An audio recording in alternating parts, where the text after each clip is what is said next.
Hey guys, ayan, nagbabalik na ulit si Ganda. Okay, samahan niyo ako sa aking pag-uwi ng Mindoro. Surprise! Yan, wala silang alam na uuwi ako ng Mindoro. Ayan, excited. Siyempre, ilang buwan hindi ko nakakasama yung aking mga kids. Ayan, guys, thank you sa aking kasama. Kay Arame, shoutout sa'yo. Thank you. Ayan. At syempre, sa aking Madam Flor, thank you ma'am for guide at sa update palagi sa akin hanggang sa aking pag-uwi. At ayan na nga, nag-aantay na kami ng maaming masasakyan. Bumaba kami ng Fidro Hill guys.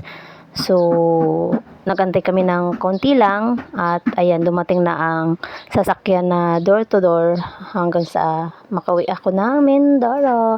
Ang bilis ng biyahe guys. So, parang 3 hours ganyan lang. So, nakarating na agad kami ng Batangas.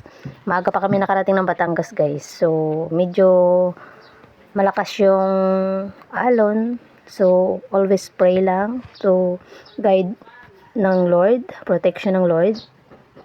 At yan, nandito na kami sa taas ng barko. At ayan, medyo nahihilo. At dahil malakas ang ating bunamin, nakabunamin yan. Ayan. Sarap ng feelings na makikita ng ating mahal sa buhay. Ayan. Medyo malakas talaga ang alon guys. At siyempre, kailangan malakas ang ating loob. Ayan, kumain muna tayo ng cup noodles with cheese. Ayan. Gabi na kami nakarating ng Califane. Ano na, mga 7 na. 7. Ayan, habang tayo papalapit na, I'm so excited kung anong reaction ng aking mga Jana kids.